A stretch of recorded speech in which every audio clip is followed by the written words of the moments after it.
Yo, what's going on guys, Manny here and welcome back to another episode of MMT. First of all, I'd like to apologize for my energies in the previous video. I just come back off a flight. I had 18 games of FIFA to play and I let the game get to me too much whilst on stream. I was very toxic and I do apologize for that. But yeah, we're moving on from that. Shapeshifter SBC completed. I got trolled here though. I thought it was Ronaldo for a moment, but it was actually indeed Ronaldo Sanchez. So let's skip that. We'll move on. I bought the 94 George Best for 4.4 million coins. A card that, like many prime moments cards in the past, has been scarce on the market. And when you see him on the market, he's up there for a ridiculously high price. But slowly, it's been coming down. A lot of the prime moments are out of... they're not really in demand like you'd expect them to be. So George Best is a card that we picked up with high hopes. Tried the 90 rated George Best, didn't really like him. Tried the 93 one, was a step up. Pretty fluid card, nice finishing on the card as well. And this card, the 94 George Best, has 99 finishing. So what do you really expect in a card with 99 finishing? Maybe it's a card that should be tried up front, which I actually didn't do and I kind of regret thinking about it. But yeah, we went and bought Zidane alongside that. I had him in my sights for a long time. Over 10 million coins. I was trying to avoid paying such a price, but literally he's so scarce on the market. Like George Best, like R9, who I'm still yet to see on the Xbox market. I don't know if you guys have seen one. If you have, comment down below, let me know. But so far, the only cards that I've seen that are kind of scarce on the market are Dino, Pele, Maradona's not really scarce. You see him quite a bit on the market. But since we couldn't get R9, Zidane was the next best thing. 9.5 million coins is what it cost us. We were getting ready to use that in centre mid. Obviously, generally on this game, if I'm being honest, Zidane is best as a cam. He gets more involved as a cam. But if you want to play him at centre mid, he can do the job because defensively, he feels pretty good regardless of his interception stats or his defensive stats. He is pretty good. He's very strong. And he also can turn with strength and beat and hold off his defenders. So in centre mid, if you want to try him like that, is a very good card. But obviously, it depends on the price you're paying for him. Personally, I would like to play him higher up the pitch if I'm paying a very high price. But yeah, we went into rivals anyway to try and test out this team. I initially went with the 4-4-1-1, I think, and initially it was going well early on, but then this guy just turned into some sort of Super Saiyan mode and went crazy on me. I couldn't defend against him. I was rushing out, to be fair. I mean, a lot of the time we can blame the game, and I do blame the game for stuff, but to be fair, this guy just played better and he was scoring some nice goals, so I couldn't do anything more to stop him, and we ended up losing that game in rivals 3-1. So what I decided to do after that game was go to a 3-5-2. If you guys have been watching me since the start of FIFA, you'll know that when I got top 100, 29 and 1, I was playing 3 at the back. We used 3-4-1-2. People said that we couldn't do it. Somehow we managed to do it, and we got top 100. But yeah, this time I've gone back to a 3-5-2 to see if it could be used. I put on my right mid and my left mid stay back or come back on defense, and everything else was pretty much balanced for my midfielders. Nothing too silly, nothing too extravagant, and I was expecting maybe it would just pretty much go same as before when I tried to use 3 at the back after the patches. It would be that I'd get exploited on the wings, especially with the way that people are playing right now. I thought exploit the wings, 3 at the back, I've probably got no chance, but I lost care. I just went with it, see what would happen, and we were just trying to see if we could involve Zidane and Cruyff and get them moving with Eusebio and Hullet as well. So those were the star players in this game, and I think this weekend I relaxed, really. I relaxed and I was trying to score nice goals. I was trying to score good goals, whatever opportunity. I was trying to skill against my opponents and trying to see if the 3 at the back would be a way to go forward, would be my way to go forward, because I've been lost for formations. You guys have seen it over the last few weeks. All I've been using is 4-1-2-1-2 or 4-4-2. Haven't really changed up from that. So this is a moment to do that. And what about that for a goal? That whole move was crazy. And this Zidane, like the Zidanes before, absolutely rockets it into the back of the net. He's got crazy left foot, crazy right foot, and he's also a lot more agile than the previous card. So someone that I was reluctant to spend the coins on, but now I have to say I don't regret it, because look at that on the left foot, just able to smash it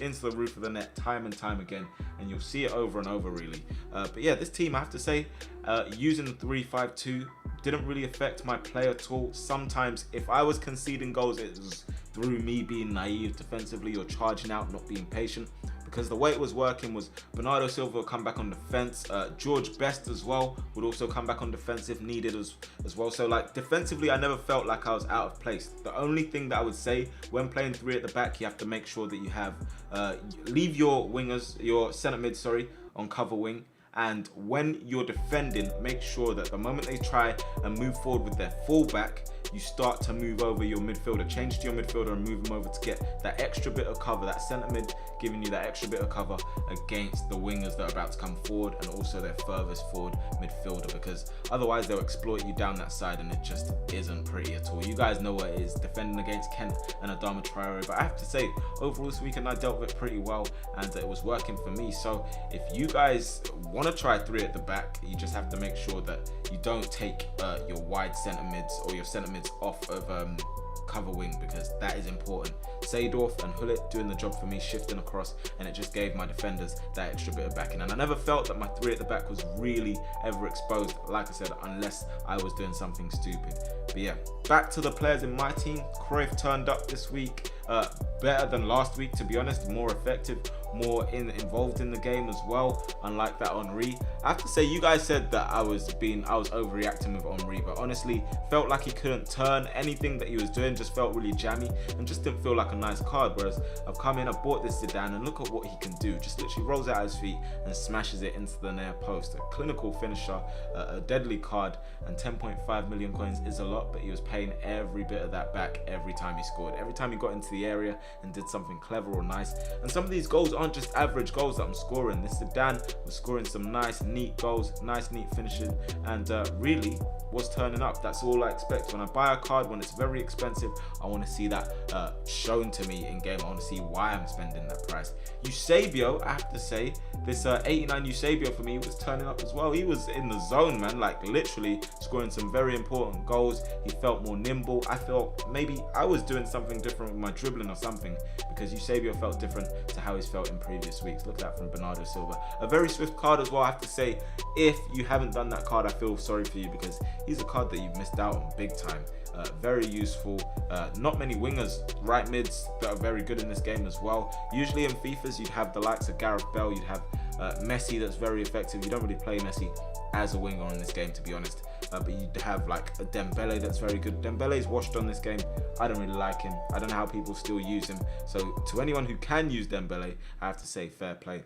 Look on your screens right now though, in this game, I don't know what was happening to me.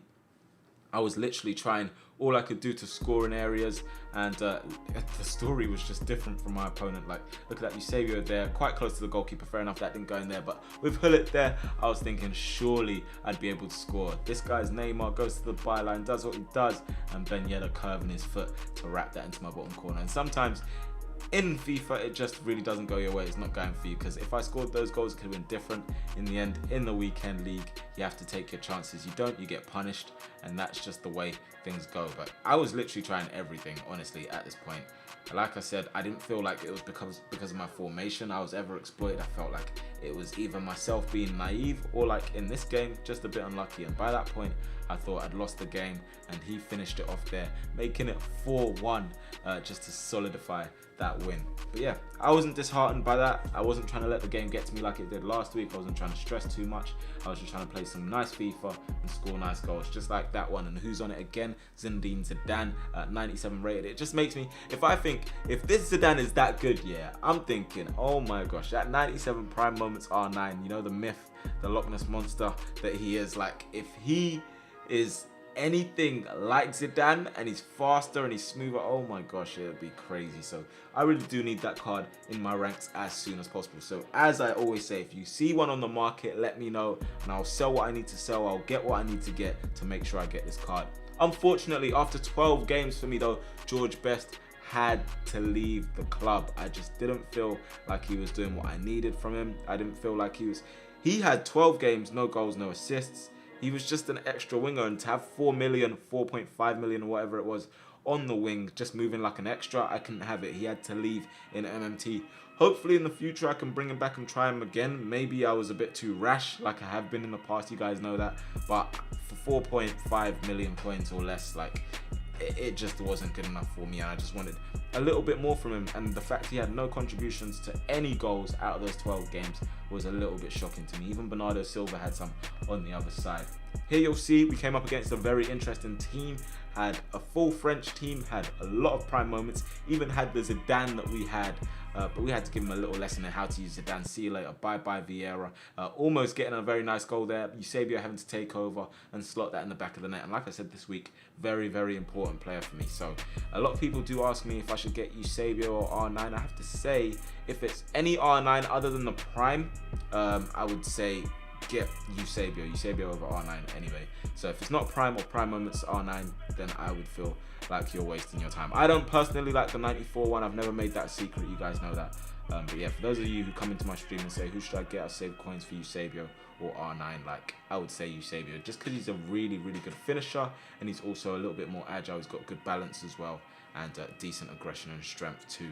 But yeah, Zidane, star of the week for me. Cruyff really turning up overall. You guys will see most of the Weekend League games after this one in my Weekend League reward video. Also, I got the 24 wins, at least you guys would expect that of me. I got the 24 wins, so that means you're going to see my red player pick as well. Let me know down in the comment section below if you've already done your red player picks from this weekend. You know, the ones that they give you for getting the wins. Let me know who you got down in the comment section below. But yeah, other than that, for this week's episode of MMT, it's done. If you guys want to let me know who else to try, leave a comment down in the comment section below. Right now I have around 6 million coins to do so. So yeah, let me know. I'll try and get them used. If it's a Drogba, I haven't used Drogba yet. If it's a Ian Rush, let me know, and I'll try and get that done for you guys as well.